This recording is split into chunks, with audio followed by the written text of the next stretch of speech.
Hollywood has always sold us a fantasy. Golden lights, perfect smiles, timeless legends. Audiences saw glamour, romance, and unforgettable performances.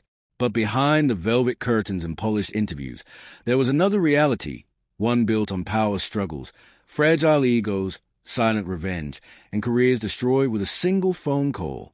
And few men witnessed that reality as closely as Dean Martin. Dean wasn't just a performer drifting through the studio system. He was at the center of it, a member of the Rat Pack, a friend to kings of entertainment, a man who shared dressing rooms, poker tables, and private after-hours conversations with the most powerful figures in the industry. He laughed with them. He worked with them. He watched them. And according to stories told late in his life, Dean believed some of Hollywood's biggest icons weren't simply difficult. They were ruthless. Let's begin. Number 10. Edward G. Robinson. On screen, Robinson perfected the role of the calculating gangster. His presence was sharp, commanding, almost intimidating even through a screen. Directors loved his precision. Audiences feared his characters. But Dean allegedly believed that Robinson's dominance didn't fade when filming stopped. According to insiders, Robinson could control a room without raising his voice. He didn't need to shout. A look was enough. Younger actors reportedly felt diminished around him. If he sensed insecurity, he pressed it. If someone stumbled over lines, he rarely softened the moment. Dean once hinted that Robinson understood hierarchy better than anyone. And in Hollywood, hierarchy is everything. He knew his status. He protected it. And he made sure others remembered it. Was it cruelty? Or survival instincts sharpened by decades in a brutal system? Dean suggested it sometimes felt like more. Number 9. Bette Davis. No one questioned her talent. Davis was fearless in front of the camera, intense, layered, emotionally raw. She fought for better scripts.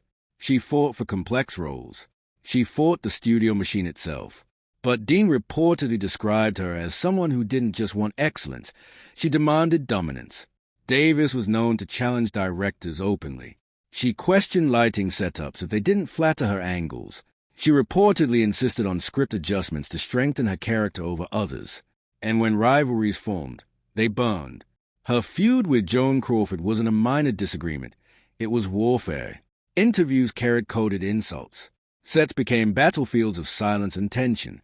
Dean allegedly believed Davis treated Hollywood like a chessboard, and she never intended to lose. Some admired her power. Others feared her willingness to destroy obstacles. Number 8.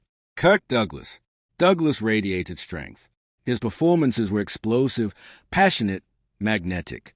When he entered a scene, attention followed. But that intensity, according to Dean's alleged remarks, wasn't limited to acting. Douglas pushed hard for creative control. He questioned directors. He influenced casting decisions.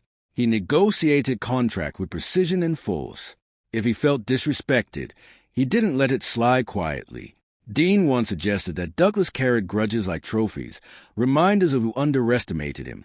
And in Hollywood, grudges are dangerous currency. Douglas believed in winning, and winning sometimes leaves casualties. Number 7. Joan Crawford. Crawford crafted perfection. Every photograph was deliberate. Every public appearance rehearsed. Her elegance was not accidental. It was engineered. But Dean reportedly saw a colder layer beneath the polish. Crawford understood publicity like a strategist. She aligned herself carefully.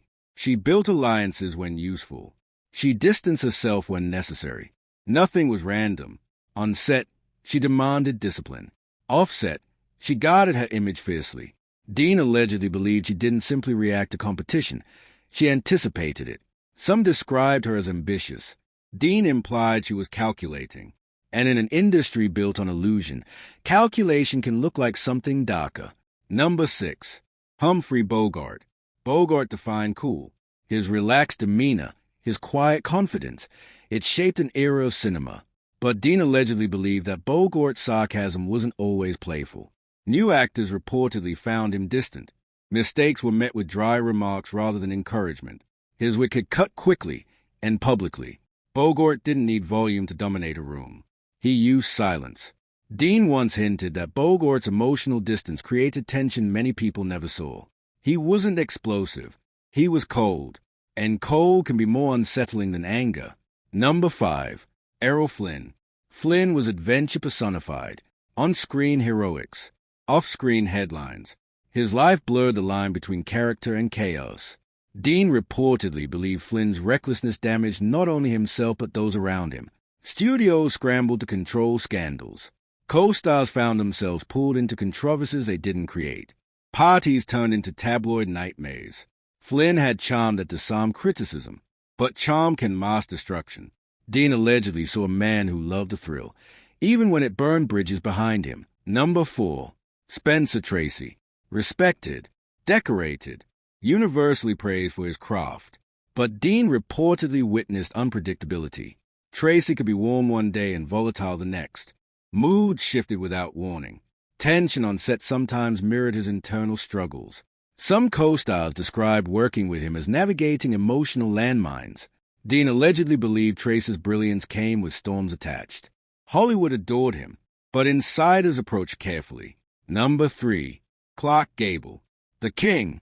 Gable embodied confidence. He carried himself like someone who understood he was untouchable. Dean reportedly believed Gable protected his crown relentlessly. Scripts were adjusted. Scenes were shaped.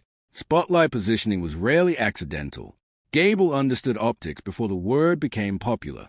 If someone threatened his dominance, he rebalanced the scale. Was that arrogance? Or simply a master defending his throne? Dean suggested the line wasn't always clear. Number 2. James Stewart. This was a shock. Jimmy Stewart appeared to be kindness incarnate. Gentle voice. Honest eyes. The everyman hero America trusted. But Dean allegedly believed Stewart's strength was subtle strategy. Stewart pioneered profit-sharing deals that reshaped actor contracts. He selected roles that reinforced his wholesome image. He maintained discipline in public behavior that few could match. He didn't explode. He maneuvered. Dean once suggested Stewart knew exactly how to appear harmless, while making some of the smartest business moves in Hollywood history.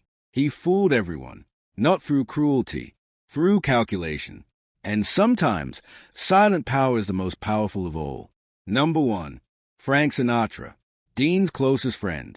Sinatra's loyalty was legendary, but so was his temper.